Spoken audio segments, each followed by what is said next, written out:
This is R2D Tech, and today we're going to have a look at Samsung's convertible laptop, the Galaxy Book Flex, so stay tuned.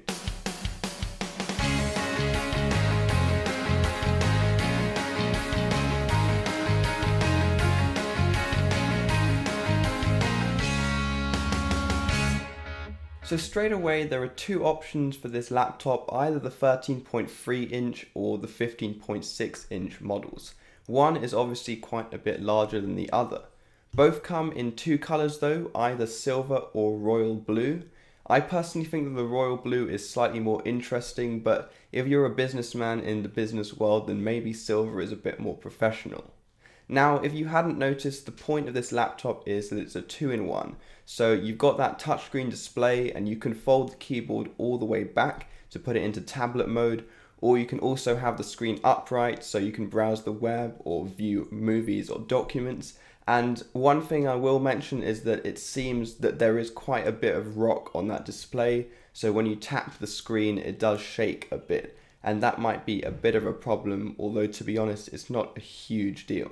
In terms of overall design though, you are getting a very nice metal shell, and despite the laptop being called the Flex, ironically it doesn't actually have much flex at all, which is a very good thing. You are also getting very minimal bezels all the way around the display, apart from the bottom bezel, which is actually very thick. But this seems to be the case with quite a lot of these laptops, and I don't really think you'll notice it that much. Of course though, we can't avoid one of the coolest features of this laptop, which is the S Pen, and it slots very conveniently into the side of the laptop. It's either the same or very similar to the S Pen you get in the Galaxy Note series. Now this of course means that you can not only navigate the software with the pen, but also you can do things like air gestures, so you can change the volume just by swiping the pen up and down in mid-air, which is really cool. But also it has that customizable button for things like play and pause. Not to mention that since this is a laptop, it's very cool for doing things like annotating documents and signing things and all of that cool stuff. Now in terms of specs though, the 13.3 inch and 15.6 inch models have some specs in common. For example, they both have a 60Hz 1080p Samsung QLED display. Now that's a mouthful. But they also both have the 10th gen Intel Core i7 processor, along with 512GB of RAM. What am I, stupid? And a 4546 mAh battery. Now of course, because of the different display sizes, the battery will last longer on the smaller model rather than the larger model, since both have the same battery size, but they have different display sizes. Also, I would say that the battery size does sound a bit small for a laptop, especially for such large displays. If you think that some phones now have 5000 mAh batteries and their displays are pretty small, these laptops have much bigger displays, and so they'll be much more power intensive. So I do think that the battery life might not be the best on this laptop, but that's just something to consider when you're buying it. If you're willing to have it plugged in a lot of the time, then that won't be a problem. Now those are the specs that these laptops have in common, but there is one spec which they don't share, and that's RAM. The 13.3 inch model gets 8GB of RAM, whereas the 15.6 inch model gets 12GB of RAM. Now what these are for, in my opinion, is productivity tasks, like browsing the web, making Word documents, PowerPoints, things like that. So I think that the 8GB of RAM on the 13.3 inch model will be perfectly sufficient if you're just doing tasks like this. But of course, if you have lots of tabs open and things like that on Chrome, then you might benefit from that 12GB of RAM.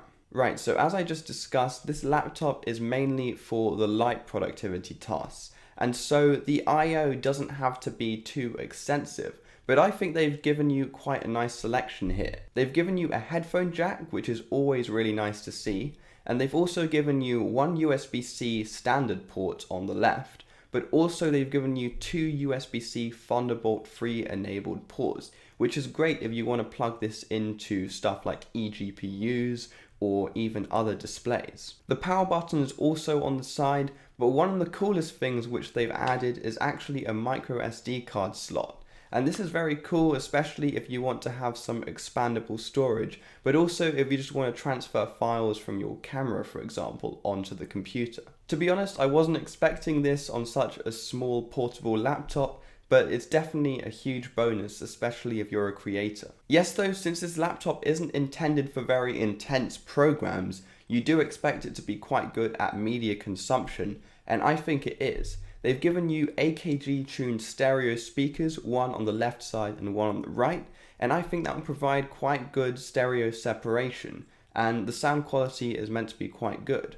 Also, that 1080p QLED display, yes, it's not 4K and it's not OLED, but to be honest, nobody expects that on a laptop. And also, I think the QLED technology by Samsung is pretty excellent and it does pretty well in all lighting environments. Now, yes, since you're not getting any USB-A ports, which is kind of the trend nowadays, they do provide a USB-C to USB-A adapter in the box, which I think is really nice, and I think Samsung are one of the few companies that do this. In the box though, they do provide you with a USB-C charger, which is connected to a power brick, which is slightly annoying because you can't actually detach the cable from the power brick, but it's not a huge deal. This will provide you with a maximum output of 20 volts and 3.25 amps, and if you know any physics, you'll be able to calculate that this gives you a maximum power output of 65 watts, which for such a small battery, like smartphone sized battery on this laptop, I think that's definitely more than sufficient, and you should be able to charge this thing up quite quickly. Some extra features though, you get a 720p camera, which yes, is quite disappointing in 2020, but I'm not going to complain too much since some other major manufacturers, Apple, also give you a 720p camera at the moment. In addition, you get a very nice large fingerprint sensor, which is very nice to see, especially since it makes it that much easier to track down when you're in tablet mode. Some extra things, you get Wi-Fi 6 and you also get Windows Hello, which is also good for tablet mode. And in addition, you also get a trackpad, which doubles down as a wireless charger, which is actually very cool. And if you're in the Samsung ecosystem, it makes it that much easier to charge up your Galaxy Buds, since you can just drop them on the trackpad and it will charge them right up. Now let's get on to the one thing which might make or break your mind when it comes to buying this product, and that of course is price. The 13.3 inch model used to cost $1,350, but now they've actually reduced it to $900 on their website, which I think is quite a sweet deal. Now the 15.6 inch is getting some extra features, and so the price is slightly higher. It used to be $1,400, but they've reduced that to $950 currently on the website.